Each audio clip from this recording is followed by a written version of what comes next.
As two groundhoppers ourselves, me and Finn have traveled this weekend to some crazy countries and we have experienced a crazy football match. In this podcast, we are going to describe the feelings, the emotions we have witnessed and tell our untold stories. So, Finn, you have been to? Bro, I finally got to Istanbul. I'm wearing the right shirt as well. Hey, Intercontinental Derby, Gala against Fener. This has been on my bucket list for many, many years. And people know in the podcast, we've talked about it. And I talked about Istanbul football culture. And without being there, now finally I was there. Bro, that was really a sick experience. But I got sick, like literally sick. I got sick because it was so cold. Can you imagine, bro? It was -2 degrees in Istanbul. -2. Crazy. I didn't even know it was possible there to get minus. Bro, I flew from Germany 16 and then it was 18 degrees colder in Istanbul, in Turkey than in Germany. Yeah, we didn't know, but it was worth it for sure. But you got sick also during match day? Yeah, I flew in there Saturday night. Sunday, I was like with a hoodie outside. It was -2. It was like I was so stupid. My own silliness. And then Monday was the game. It was postponed from Sunday to Monday because with Turkish football, you never know. Like they always randomly postpone games. Luckily, we stayed until Wednesday. So Monday, I was already sick. Yeah, but like I stayed in the hotel whole day in bed, and then at night, like I can't skip that game. Like I had to go. It was a crazy experience. But before I dive into that deeper. You were in Poland, right? I was in Poland, and talking about sickness, I went to Warsaw to film a video with a football player, Steve Capuari, the central defender of Legia. And Sick. The cool thing about it is that he is one of the main guys there. Like he's one of the best players there at the moment. So I was pretty hyped going into it. But he told me already, like, okay, I have a bit of a cold, so I'm not sure if I can play the full game, etc. But yeah, he let me know before match day it was all good, so we could go to the stadium and film him from pitch side. Just being so close with the team and the players, like they gave us all access, so dressing room, players tunnel, and the way he was so focused, it was really cool to do this kind of videos because.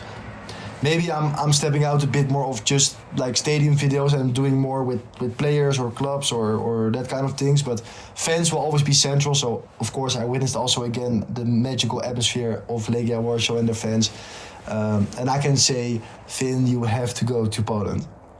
Oh man, I think I do, yeah. Talking about my experiences, like there, Steve played amazing. He scored a goal as a central defender, so Bro, for a that's video, like literally perfect for your video as well. that was like perfect also for himself, of course. But then in the 60th minute, he got like an elbow from his teammate, like a crazy hard one, and then his whole nose was gone, like bleed everywhere, and he had to go to the hospital the next day, and it turned out it was broken. So, Oh, you didn't bring him luck, bro. when your boy comes out to filming, and I already said to my cameraman, like, oh man, like, what are the odds that he is getting injured? Like, come on, that shouldn't be high, right? And then 10 minutes later, in the second half, it happened. So he got off, and I was like, fuck, man. And then the next day, he was so kind, and we got to the training complex. You had that mask, right? Yeah, he had the mask that day, and I joined the players for breakfast. I did a workout with the player. We did physio, massage, ice bath. We played some basketball, and then we went out for dinner and just had a chill day. And that's the life of a pro That's so football player. sick. So that's what I filmed, and yeah, the video's That's so out on the sick. channel, so you can watch it. Bro, that's crazy to see that side of the beautiful game. But also, there was something with the fans, right? What happened there? Yeah, so that game? from the first minute, and the club, like I couldn't show it because the club told me that I couldn't do it in the video. But of course I can say it now because I'm free to say about it, and it was all over the internet. But for people that haven't seen it, when Legia fans get mad, they get mad. Like they do some things, and like at warming up there was a banner like in Polish saying like, when you disagree with the board, you leave the stadium. So they kick off, and before the players walk out, everyone was with their scarves, and then they kick off, and then everyone within seconds walked out of the stadium. And I'm gonna show now B-roll of that. That is crazy. Like I didn't even know what to say. And also Steve told me like the next day, like the difference is day and night. Like it was like COVID. Like there were only business people stayed in the stadium. VIP people stayed. They paid enough for the all ticket. the ultras, and in Legia it's like south, or it's behind the goal, north or south, and then the whole other side next to the pitch, and everyone walked out. So that was, for 50 minutes it was crazy, and then they went back and Legia. I was gonna say 50 minutes. 15 minutes, yeah. 15 minutes, and then they came all back. And yeah. they all came back, and they were watching behind those. Yeah, it was really crazy. Like that's like when it comes to like unique fan actions and displays and choreos, I think Legia, from what I've seen on TV, is like top notch. Yeah, and then the week after, when they played the cup game against Jagiellona, they did like a crazy pyro. Like when they do stuff, it's always big, and like when you are in a stadium and you are behind the pitch, you're like, okay, yeah, the Giletta, like it's pretty intimidating. But when they do stuff, so for example, walk out, it's like, what the fuck is happening? It's crazy. Like, and the stadium isn't really that big, right? It's like 30,000. No, I would say 30. Yeah. So I think that's really, really a big difference to what I experienced in Turkey. I think that's the thing that we have in Europe, especially in Eastern Europe, Poland, Germany as well, with these big choreos. I missed that in Turkey because it was the biggest derby. People told me it's the biggest game in Super League in like 5 years at least, because of the table situation, because for context as well, like Gala were 6 points above Fener, but Fener have the momentum. Now they're only 4 points above Fener, so Fener might still win the league. Fener have Mourinho, who have been like shitting Gala for like weeks and saying that they buy refs. Gala say Fener buy refs. So like the derby is like the importance of that game was like top notch. Everybody told me that, but there was no choreo. I found that really strange. Also, nothing with banners. No, not really. Like it was still really impressive. It was one of the best atmospheres I've witnessed. Don't get me wrong. But we were so the northern side is like with the Ultraslan, the Galatasaray Ultrasal. We were east, but right next to the north. Like you'll see that in the video. It was really close, so it was a perfect spot. And they had like good chants. They sang the anthem like crazy. They do this thing with the scarves, where it's like oh, and then like all this, like literally whole stadium is doing that. That was really intimidating, but like for such a game, I kind of expect a choreo, and in any other country you'd get a choreo. Yeah. So that's when you talk about the Legia Ultras, I kind of missed that in Turkey. Did you have to stand all game? Yeah, I did. Like we didn't sit for a single second, so that was also pretty cool. Even though I was in some kind of VIP section, even like Puma got us the tickets, bro. Shout out to them. Crazy. I asked so many people, nobody had tickets. Puma had 2 tickets. And it was like VIP, it's like without food, but it's like VIP seats, like padded seats. So even there, nobody sat. Like even in VIP, even in this private boxes, there is nobody in that stadium that sat. And that is really cool, I think. Everybody was shouting and insulting Fener, insulting the ref, even like businessmen in suits. Really, that shows how important the game is. And then the whistling, I can't even do that with my fingers. Can you do that? No, same for me. But also with the businessman, you told me, like I've had one derby where it was the same. I had VIP tickets there with EA Sports, and that was Celtic versus Rangers. Like, so when people say like those are big derbies, I can imagine it as well with Gala and Fener. Like everyone's standing, and even the business seats are full with passionate people. The same for me was at Celtic Park, so that's cool. But Finn, I saw your tweet on Twitter. Because when you go to a Legia Warsaw game, it's fairly easy for ground operators that are listening to our podcast or football enthusiasts to go to the game. Like you can take a taxi or metro.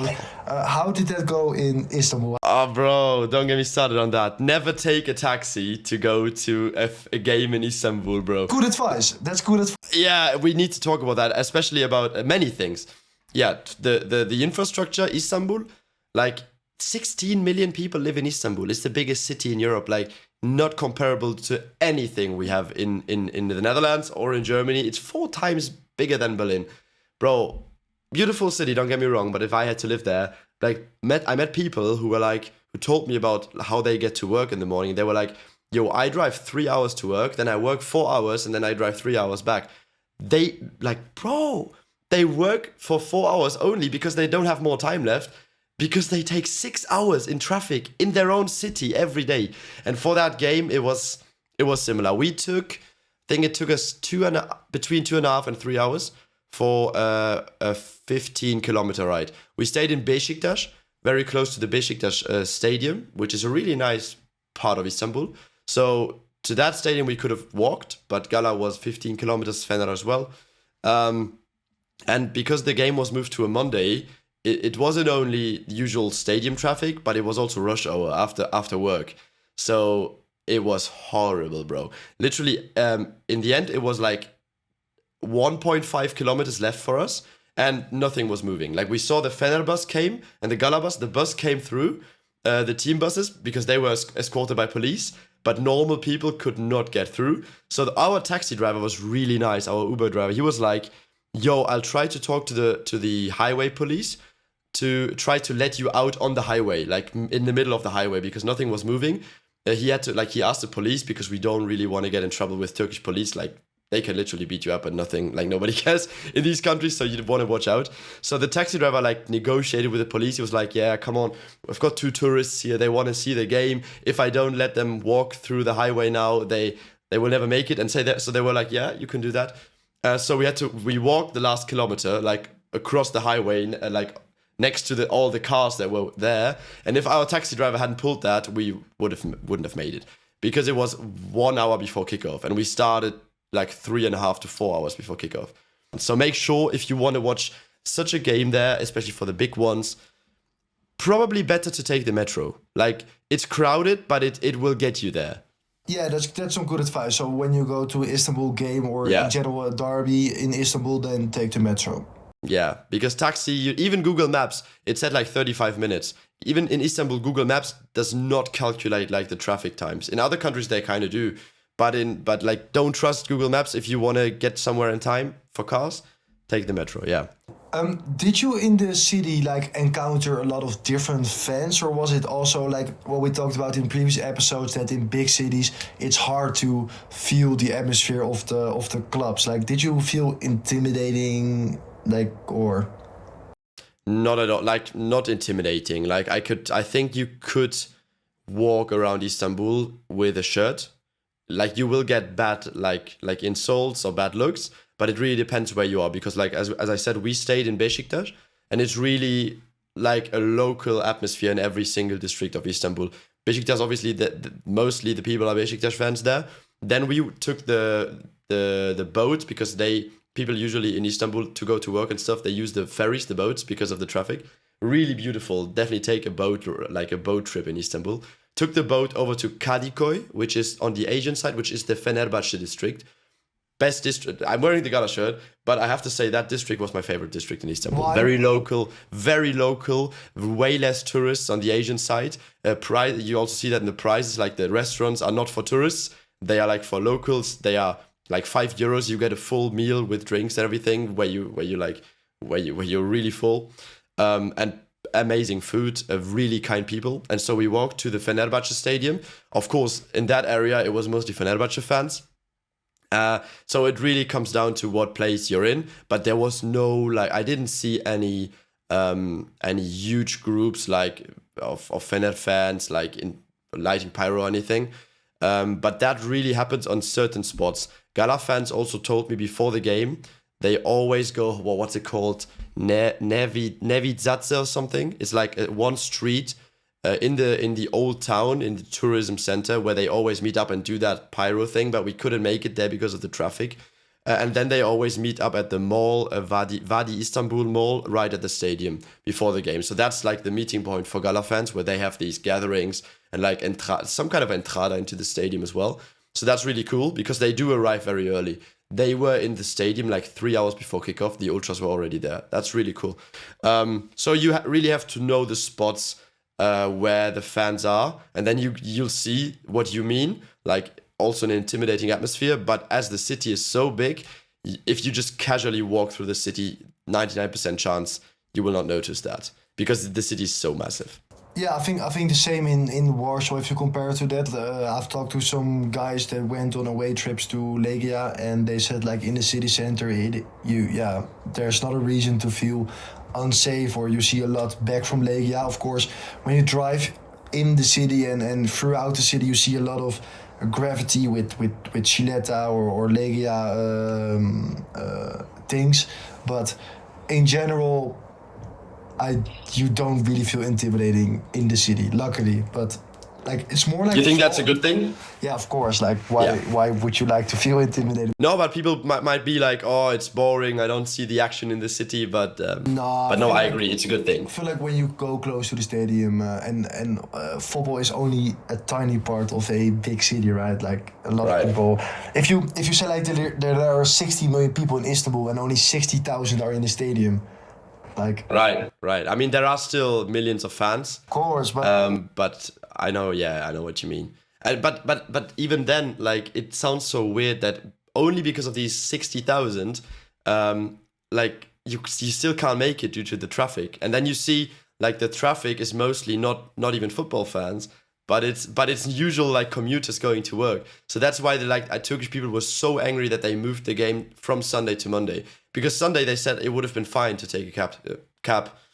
But yeah, that's insane. And it's really hard. Like it's not, I would say Türkiye is not your most like welcoming ground top destination. Once you're there, maybe, but also like getting the tickets, bro, that was the hardest I've ever had to get into a stadium. But even you with like a Puma ticket, like what is again the usual way to get a ticket in Turkey? Even me with who was really lucky to get that ticket from Puma. But there is a system that everybody needs to be in. Even like it doesn't matter if you get press ticket or like sponsor ticket or regular ticket, and it's called Passo League. So Passo, it's like passport, and league is for football, for the Super League. And that's like a platform you have to download an app. The app's called Passo. You have to register there with your passport, actual passport or ID. But I would suggest you use a passport if you have one. And then they basically need so many of your data, your address, all your data. You need to upload pictures of yourselves because they will give you an actual passport. Then you need to upload pictures of yourself. You need to fill out a few questions. If you've like who you support, make sure you don't pick the wrong team there. Because if for that game, I just picked Gala. Like, so my Passo League passport shows now that I'm like a Gala fan. Because if I had chosen Fener, I asked like Turkish people, they wouldn't have let me in for that game. Because it's like high risk game. But if you are a Gala fan, can you still go to a Besiktas game then? That's the thing. I really don't know. They said, like Turkish people said, it always comes down to like who checks your ticket. Sometimes if it's like Gala against like a random small team, and you might get in with a Besiktas a passport, Passo. But if it's Gala at home against Besiktas away, then you can't get into the home section if your Passo has a Besiktas. So you really have to be careful there. There's also the option to say you're a neutral, but then people said sometimes they might not let you in for those really big games like Gala Fener if you have a neutral Passo, because they were like you're not a real Gala fan. So like I think if I ever want to go to a Besiktas game, I will probably get a new Passo with Besiktas. It's really complicated. But if you want to visit once, make sure you pick the team that you're visiting at home. And then it takes like, I haven't even got my Passo yet because it takes like 30 days for it to arrive. And you can't order it to your home. You have to pick it up in any Turkish first or second division stadium. So that's so weird. Like I picked Besiktas because our hotel was next to that stadium. So I wanted to pick it up there. But they said it takes up to 30 days. So it wasn't there. But then you can still go because you have the app. So what you do then, you have the account, you've ordered like your passport, even if you haven't picked it up yet, but you have the account, and then through the app with your account, it acts basically as a credit card. Your account, you have to top it up with money, or you connect it to your bank account, and then through the app you buy tickets, which I didn't have to do because Puma sent me the tickets, but I still had to register in the app because they now send me the ticket in the app. And then you have like you can click like show QR code, then it's all normal. But if you do this for the very first time and you haven't ever gone to a Turkish league game yet, you also need to identify at the stadium. Because if I click, like when I wanted to click on like the app, show QR code, the ticket was there from Puma, but it didn't let me show the QR code because it said you haven't ever gone to a game, identify at the ticket office with your passport. So you bring your passport to the stadium. It's really complicated. And then they check it. Does it fit like the account in the app that has the ticket, and your passport is the same person, okay? And then for your first time, they give you like a paper ticket. I also show that in the video, a paper ticket that acts like as your ticket for the game. And from then, once you've done that, so now every time I go to a Turkish game, I'll just have the ticket in the app because now I've identified. But yeah, make sure you have to go through that. It like there's no way around it. I thought, okay, maybe if I'm invited by Puma, like they just send me a ticket, it doesn't matter. But no, like everyone has to do that. So register with your passport in the app, buy ticket in the app. First time you go to a stadium, identify at the ticket office, and then you get a paper ticket. And next time your account is cleared for like QR codes. That's good. So they did all that because of the violence in Turkish football over the past decades, basically. So now for a few years they've had that system so that the government always knows like who is in the stadium because they've all got to bring their passport on their account. Okay, bro, so then you got in and like in the game, because there were also Fenerbahce fans, how would you say the atmosphere was like during the game? Oh, I think the fact that there were away fans, unlike many other big derbies in Europe, was really good. They had How? What made it good? Because there was constant chants insulting each other from the Gala fans to the Fener fans. Like I think 80% of the Gala fans chants, as I've noticed later when I posted some videos and Turkish people translated, those chants were 80% like insulting Fener in like the most disgusting way. My friend that I went with also speaks some Turkish, and it was so crazy. Like next to us were like, as I said, some businessmen with suits, 50, 60 years old, like really like respectable people who are like definitely like millionaires. And they like what they shouted towards Fener was like a 12-year-old. like it was insane. And when Fener fans like they started pyro as well. Gala fans didn't have any pyro. Fener fans had pyro. They threw that down because the away end is only upper tier, like similar to Bayern. So they threw that down to the Gala fans as well, which was like a family section. So that obviously heated the atmosphere up. All the Gala fans were insulting them and like insulting their families, and that is obviously not a great thing if you throw pyro into normal stands, but it definitely made the atmosphere more heated and better. Yeah, and the away fans, like they had to wait after the game to be released, and also before the game. How many hours were they there? I'm not 100% sure, but I definitely know that they were escorted like hours before into the stadium by police. Like Fener fans all went in closed buses, so they all had to go together. I read a tweet that they had to leave the fans at 12 or 4 in the afternoon. Very early. I could imagine it was 12 because they drove from their stadium, from their side in Asia, Kadikoy, which is even further than we were, to the stadium. So if we took like 3.5 hours, pretty sure they might have taken 5. Depends how, like if it was still earlier, but I know from Gala fans that I spoke to at like 2 in the afternoon, they just told me, oh, Fener fans have already left for the stadium, so they have to go really early. In Turkey they are really strict with that, trying to separate the fan bases. And bro, also police. Can you guess, or have you read it maybe, how many police officers were active during that day in Istanbul for the game? I've read it, but even the number would blow my mind. Like I would say, if you ask me without knowing it, I would say 4,000-5,000. Yeah, and it was 30,000. It was, bro, 30,000. And obviously this time nothing too bad happened, nothing that I've heard of. But you can tell, like, there's a reason why the Turkish government puts 30,000 police officers there, because there's been many violent occasions in the past. Also, in the stadium, like outside, it was all surrounded by police. In the stadium, they were like between the fans and the pitch. It was full of police officers. There was like a corridor in the stadium of like 5 meters between fans and pitch, and that was full of police officers with shields. Maybe even there already like 2,000-3,000 in the stadium. So like literally nothing could have happened. It is so protected. And they were really kind as well, the police officers actually. They helped us get out the stadium later because we were so lost. That stadium is really in the middle of nowhere. Yeah, in terms of dedication also for the police, but also the away fans, like a lot of respect, like because you have to go to a lot to attend the game, see a 0-0. have to leave, constant Especially, tension. Like you must be drained after that. Yeah. But okay, definitely so is. like to end this podcast, you or to end your experience, would you rate this derby?